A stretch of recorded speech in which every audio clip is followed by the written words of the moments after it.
One evening in October 2002, a dark blue Chevrolet was parked at a grocery store in Maryland, United States.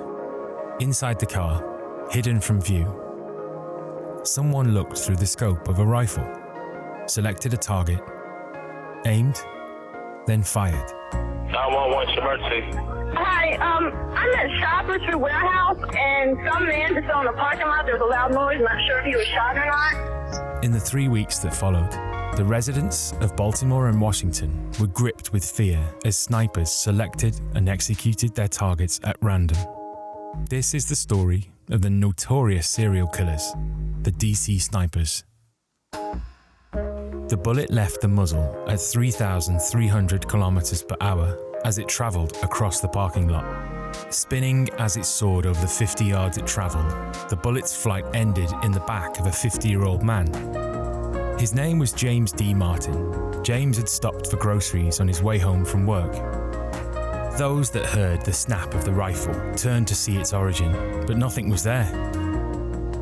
A man lay dying, but no one saw a shooter or even a gun. The parking lot was busy. There was even a police station right across the street. How could this have happened? The police now had a murder to solve, but with barely any witnesses or evidence and no motive, answers would take some time. At that moment, only 2 people knew what happened in the parking lot, the occupants of that dark blue Chevrolet, and by then, they were already far away from the scene. I mean, it could be the new wave of terrorism. What better way to terrorize a neighborhood than to start killing people at random in different places? Overnight, the news of the shooting had spread, and so had the gunman. The next morning, the attacks shifted up a gear, and in just 2 hours, 4 people were murdered in broad daylight. James L. Buchanan, shot as he mowed the grass. What's going on there? This guy's lawnmower did something, man, and chopped him up. He's bleeding real bad. He's down and out. Prem Kumar Walakar, killed whilst filling up his taxi at a gas station. Sarah Ramos, reading a book on a bench. Ambulance and police said a girl just shot her, so sitting on the bench there. Hurry. Laurie Ann Lewis Rivera, killed whilst vacuuming her car at a Shell station. Then, at 9:20 p.m, Pascal Charlot, shot whilst out for a walk. Each time, a single shot fired from a long distance.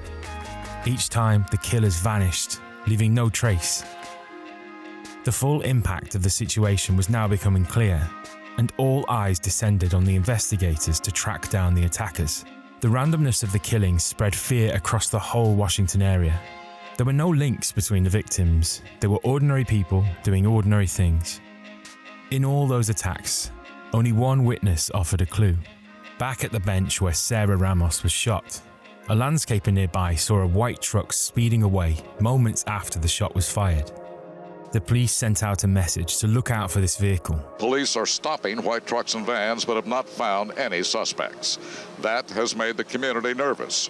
140,000 school children in Montgomery County were kept indoors through the day, and police were on hand when schools let out. As news of the white van found its way onto every TV and radio station across the region, the hunt was on. But with over 70,000 white vans in Maryland alone, and in the midst of this manhunt, the real attackers slipped by unseen. Nothing like this has ever happened in Montgomery County. This is a very safe community. Our homicide rate just increased by 25% in one day. Law enforcement sources say the weapon was a high-power rifle, fired in some cases at least from a distance. With 9/11 only a year earlier, the country was on high alert about another attack, and many pointed speculative blame at foreign terrorism. But the 2 people responsible were not linked to Al-Qaeda. John Allen Mohammed, a 41-year-old US Army veteran, and Lee Boyd Malvo, a 17-year-old from Jamaica. In the course of their complicated relationship, a motive for these attacks was formed: to extract $10 million in ransom money from the US government. They stole a Bushmaster XM15 from a gun store in Tacoma, Washington. This weapon had a reputation for its ease of handling and deadly accuracy. Next, They specially adapted the Chevrolet Caprice to be able to shoot from within the vehicle without being detected. Parts of the interior were removed to be able to lay down, and the windows were tinted, turning an ordinary car into a killing machine. These modifications gave the two shooters the range, stealth, and easy getaway from the attacks. For 2 days, the shooters fell silent. FBI, U.S. Marshals, and Secret Service is looking for whoever is responsible for the worst murder spree that has ever happened here. But the people were scared to go outside, to go to work. Questions were asked. Is it even safe for children to go to school? We have no information that this is anything to do with the schools. I think the school kids are safe. We won't create a situation of panic. So please, the media, if you can help me get that message out. But the attackers were listening, and their grip on people's fear had only just begun. In a deeply defiant move, the next shot to be fired by Lee Malvo and John Mohammed was aimed at 13-year-old Iran Brown as he arrived at his school in Bowie, Maryland. Hello? Hello, this is Benjamin Castle Middle School. We have a child out front that says he's been shot. Despite his injuries, Iran survived. As detectives scoured the scene for evidence, they found an area of ground that looked different, disturbed as if someone had been lying down, and nearby a shell casing. Next to that, a tarot card. The card that the shooters chose to leave was the death card. On it, written carefully in blue ink, read the message, "Call me God." On the rear of the card, it read, "For you, Mr. Police, call me God. Do not release to the press." After a week of mystery and anonymity, the attackers had made their first contact with the police. Despite the police efforts, news of the discovery was leaked, and now all over network news. The death card was now in the public domain. The police had set up a phone number for the public to call with any information, and with this new development, calls increased dramatically. Phone lines were so busy at times that callers struggled to get through. Callers claimed to know who the snipers were, and some callers claimed to be the snipers. The investigation was overflowing with so much information, the manhunt was struggling to keep up. The whole of the Washington area had become paralyzed with fear. Sheets of tarpaulin were put up around gas stations to protect customers. And those that had to fill up their cars tried to avoid standing still. Schools were on lockdown, recess was cancelled. Roadblocks were put up around the city, but with all eyes still searching for a white van, even when the attacker's car was stopped at a police check, they were quickly waved through. And at this point, the news of the manhunt had begun to spread across the whole world. Yeah, the sniper attacks, first of all, I'm just sick to my stomach. You know, the idea of moms taking their kids to school and sheltering them from a potential sniper attack is not the American I know. Somebody got shot at Spiderfield, Sunoco. Somebody got shot. 53-year-old Dean Harold Mayers shot dead whilst filling up his car with fuel. The guy is dead. Laying there, man. He's laying on the car. And there was a white van just went by with two guys in it. Getting on the 234 right now, the white van. Okay, wait. Oh, there he goes. He's going down. The false fixation of the white van led police to focus the investigation away from the real killers, delaying the capture. 53-year-old Kenneth Bridges, killed filling up his car with fuel. 47-year-old Linda Franklin, an FBI analyst, shot in a covered parking lot at Home Depot. 37-year-old Jeffrey Hopper, shot in a parking lot near a steakhouse in Ashland, Virginia. Miraculously, he survived. At the scene of this shooting, police found a letter attached to a tree. In it, a demand for $10 million. It read, "Your children are not safe, anywhere, at any time." The letter also said that the snipers would call the steakhouse at 6 a.m. But by the time this information was forensically processed and read, that deadline had already passed. In the past several days, you have attempted to communicate with us. We remain open and ready to talk to you. Call us at the same number you used before. Police hoped the sniper would call back, and when they did, they'd set a trap in place. Every payphone in the area was tracked and monitored. When the sniper called, the police were ready to make their move.